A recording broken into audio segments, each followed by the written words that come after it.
Also with us, former U.S. Navy commander and Dr. Zuhdi Jasser, founder of the American Islamic Forum for Democracy, National Security, and Middle East policy expert, and former U.S. Navy lieutenant commander. Gentlemen, thank you so much for joining us. Great to be with you. So, Dr. Murphy, you've recently been named head of the Military Counseling Division for the American Association of Christian Counselors, which boasts 60,000 members. Tell us more about your new role. Yeah, the whole association, 60,000 members, and what we consider to be extremely important is training another generation of counselors to focus on understanding the special concerns for those who are in the military and those who are veterans. The life that they lead oftentimes changed their whole life from wherever they were, whether rural or urban, to become part of an important team to defend our nation, to sometimes have to go to war, but really commit to taking care of our nation and taking care of each other. They have special concerns, special mental health concerns, and we are absolutely committed to make sure those are taken care of. And in part because most veterans do not use the VA system. And those who are in the military, well, many of them are concerned about talking about their problems within the military because they're afraid that might hurt some of their rank or perhaps their classification, et cetera. So we want to make sure everything is done to support them, to stay strong, to be good, strong warriors and in their service, and also good men and women at home. Yes, and Dr. Jasser, Secretary of War Pete Hegseth, he also spoke about military leadership. Let's take a listen to what he said here. In combat, there are thousands of variables, as I learned in Iraq and Afghanistan, and as so many of you did in so many more places. Leaders can only control about 3 of them.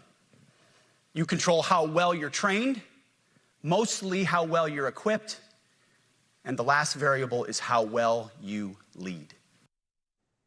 Dr. Jasser, how critical is effective leadership in maintaining both the mental resilience, physical resilience, the morale? Because people don't understand that it's not just about being physically ready, it's also about being mentally prepared. Absolutely. You can't underscore that enough. And I can tell you, having served there in Norfolk on the USS El Paso from 93 to 94, I learned that ultimately leadership is about not only preparation, but clarity. And now with President Trump, Secretary Hegseth, and others, we have clarity of leadership.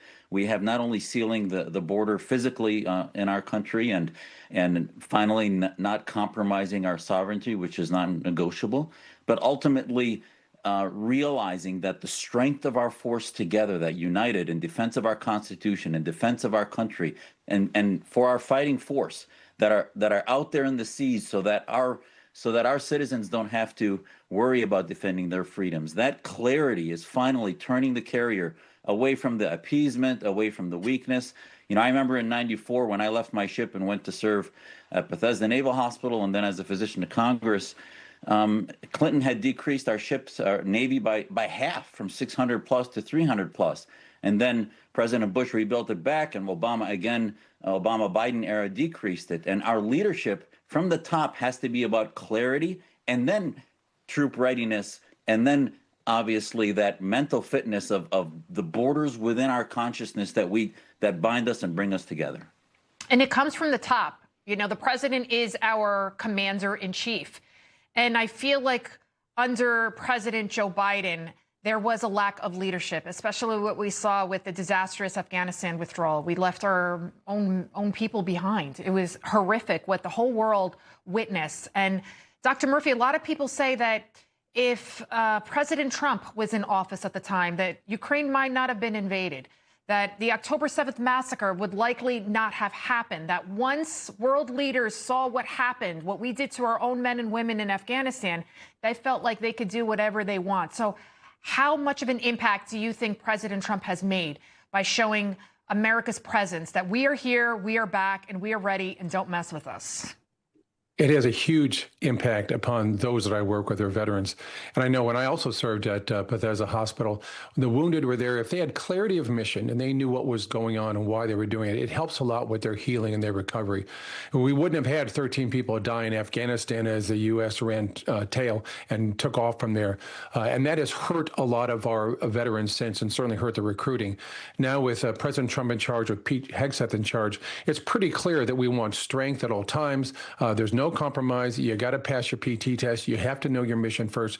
And I'm going to say this too. Under Biden and Obama, what they oftentimes look at is let's have the great equalizer of looking at certain quotas for a certain LGBTQ community or other things. Look, what equalizes people totally is say you are focused on one mission. If you can do that mission, we don't care about anything else. Do your job, do it right, and do it the best you can. And that's how we have the best Navy in the whole world. Dr. Jasser, before I let you gentlemen go, President Trump, he's close, he says, to bringing peace once again to the Middle East, bringing those hostages home. Your thoughts on that, sir?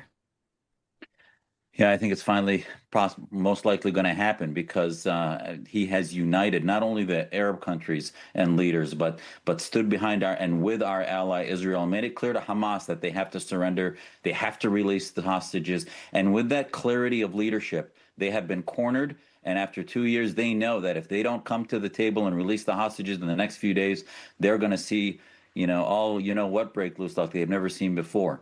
And I'm reminded on our 250th anniversary of the Navy, my parents came to America fleeing Syria, coming here legally in political asylum because they could be more free here than in anywhere else in the world, and especially in Muslim majority countries that have yet to go through democratic reforms and other things. Mm-hmm. So thank God for our Navy. The next 250 years look bright as our carrier turns finally back in the right direction, and there will be peace in the Middle East. Whether Hamas wants it or not, they're going to have it. Amen. Doctors Tim Murphy and Zuhdi Jasser, thank you both. Thanks. Thank you so much.